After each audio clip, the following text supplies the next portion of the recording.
రాజ్యాంగ నిర్మాత doctor BR Ambedkar 133వ జయంతి సందర్భంగా ప్రజాశాంతి పార్టీ అధ్యక్షుడు కేఏ పాల్ ఘన నివాళులు. గోకవరం బస్టాండ్ వద్ద డాక్టర్ బిఆర్ అంబేద్కర్ విగ్రహానికి నివాళులు అర్పించిన KA Paul comments. Doctor BR Ambedkar బ్రతికి ఉండగా కుల కుటుంబ పార్టీలు ఆయన్ని ఓడించాయి. డాక్టర్ బిఆర్ అంబేద్కర్ చనిపోయిన తర్వాత కూడా ఆయన్ను మోసం చేస్తున్నారు. మే 13న జరగనున్న ఎన్నికలు దేశ చరిత్రలో అత్యంత కీలకం. మోడీకి బానిసలుగా చంద్రబాబు, జగన్లు మారిపోయారు. విశాఖ ఎంపీ అభ్యర్థిగా పోటీ చేస్తున్నాను. పిఠాపురంలో పోటీ చేసేందుకు కూడా ఆలోచిస్తున్నాను. పిఠాపురంలో వంగ గీత అభివృద్ధి చేయలేదు. దొంగలు, గజ దొంగలు, అవినీతి పరులు, నరహత్యలు చేసేవారు ప్రజలు ముందుకు వస్తున్నారు. ఆలోచించి ప్రజాశాంతి పార్టీకి ఓటేయండి. కేఏ పాల్. నా తెలుగు మిత్రులకు, ఓటర్స్కు అంబేద్కర్ గారి వర్తమానం అందించడానికి రాజమండ్రి వచ్చాను.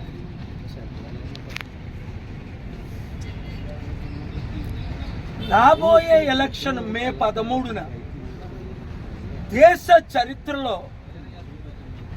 అతి ముఖ్యమైన ఎలక్షన్. చూడండి, అంబేద్కర్ గారిని ప్రేమించి పొలదండలేస్తున్నారు. కేసీఆర్ గారు అయితే 120 కోట్ల విలువైన స్టాచ్యూ కట్టారు బొమ్మని. జగన్మోహన్ రెడ్డి గారు దానికంటే 450 కోట్ల విలువైన విగ్రహాన్ని కట్టారు. ఈ కుటుంబ, కుల, అవినీతి, అక్రమ పాలన, ముఖ్యంగా కుల, కుటుంబ అన్నాను, వీళ్ళు అంబేద్కర్నే మోసం చేశారు బ్రతుకుంటుండగా. అంబేద్కర్కే ఓట్లు వేయలేదు బ్రతుకుంటుండగా. అంబేద్కర్కే డిపాజిట్లు రానివ్వలేదు ఎంపీగా పోటీ చేస్తే బ్రతికుంటుండగా. చనిపోయిన తర్వాత ఇంకా ఎంత మోసాలు చేస్తున్నారు. ముఖ్యమంత్రులు లక్షల కోట్లు దోచుకుంటున్నారు, 100 కోట్లు విగ్రహాలు కడుతున్నారు, మంత్రులు 1000 కోట్లు దోచుకుంటున్నారు, ఎమ్మెల్యేలు 100 కోట్లు దోచుకుంటున్నారు. కానీ అంబేద్కర్ ఆశయాల్ని నెరవేర్చుకుంటా ఈ నాయకులు, ఇప్పుడున్న ప్రతి ఒక్క పార్టీ ఎంత మోసం చేస్తుంటే, అసలు మోసపోతున్న ప్రజలకు నేను వార్నింగ్ ఇవ్వడానికి వచ్చాను. పరకాల ప్రభాకర్ చిరంజీవి పార్టీలో ఉండేవారు.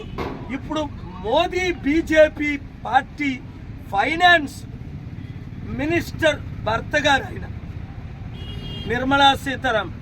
ఆయన నా సిన్సియర్ ఫాలోవర్గా అనేక సంవత్సరాల నుంచి నా మాటలు వింటున్నారు. ఇప్పుడు నోరిప్పుతున్నారు. ఉండవిల్ల అరుణ్ కుమార్ గారు నోరిప్పుతున్నారు. 100 IAS IPS నోరిప్పుతున్నారు. ఏమంటున్నారు? ఇదే చివరి ఎలక్షన్ డెమోక్రాటిక్ గా మరలా మోదీ గారు 300 ఎంపీలు గెలిచి, ఇక్కడ చంద్రబాబు నాయుడు, జగను, బీజేపీ బానిసలు 25 ఎంపీలు గెలిస్తే 370తో అంబేద్కర్ గారు రాసిన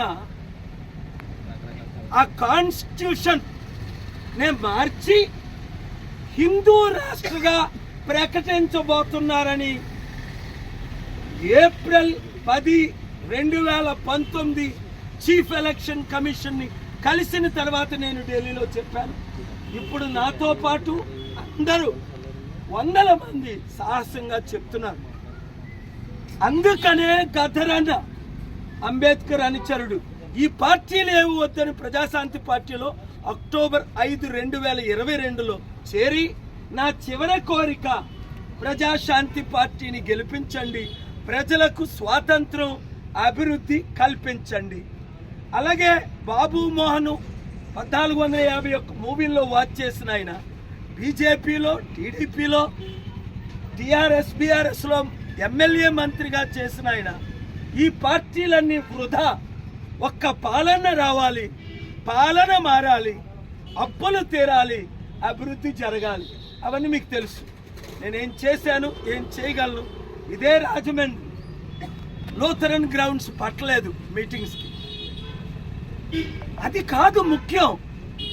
మీడియా మిత్రులను నేను కోరేది, దేశ రక్షకులుగా ఉంటారా, రాష్ట్ర రక్షకులుగా ఉంటారా? చౌకీదార్ అన్నాడు నరేంద్ర మోదీ. నా మిత్రులు వాచ్మెన్గా ఉంటాను, అవినీతి జరగకుండా చూస్తానని నెలకి 1,00,000 కోట్లు అప్పు చేసి 10 సంవత్సరాల్లో 128 లక్షల కోట్లు అప్పు చేసి కుటుంబానికి 5 కోట్లు మోదీ గారు, చంద్రబాబు నాయుడు గారు, జగన్మోహన్ రెడ్డి గారు, అలాగే స్టీల్ ప్లాంట్ని కాంగ్రెస్ అమ్మింది, చంద్రబాబు నాయుడు అమ్మారు, ఇప్పుడు గంగవరం పోర్ట్ని జగన్మోహన్ రెడ్డి అమ్మారు, మిగిలిందంతా మోదీ గారు బినామీకి అమ్మేస్తున్నారు. ఈ ఒక్కరైనా మోదీ గారిని ఢీకొంటున్నారా? పి బాబు బీజేపీ, జే జగన్, పి పవన్. అందుకనే దేవుడు మన ప్రజాశాంతి పార్టీకి ఉగాది రోజుని కొండను ప్రసాదించాడు. గుర్తుగా కొండ నింపండి, మీ జీవితాల్ని నింపుకోండి, మండు టెండర్లో మంచినీళ్ళు తాగండి, ప్రజలందరికీ మంచిని పంచండి. శాంతి, సమాధానం, నీతి,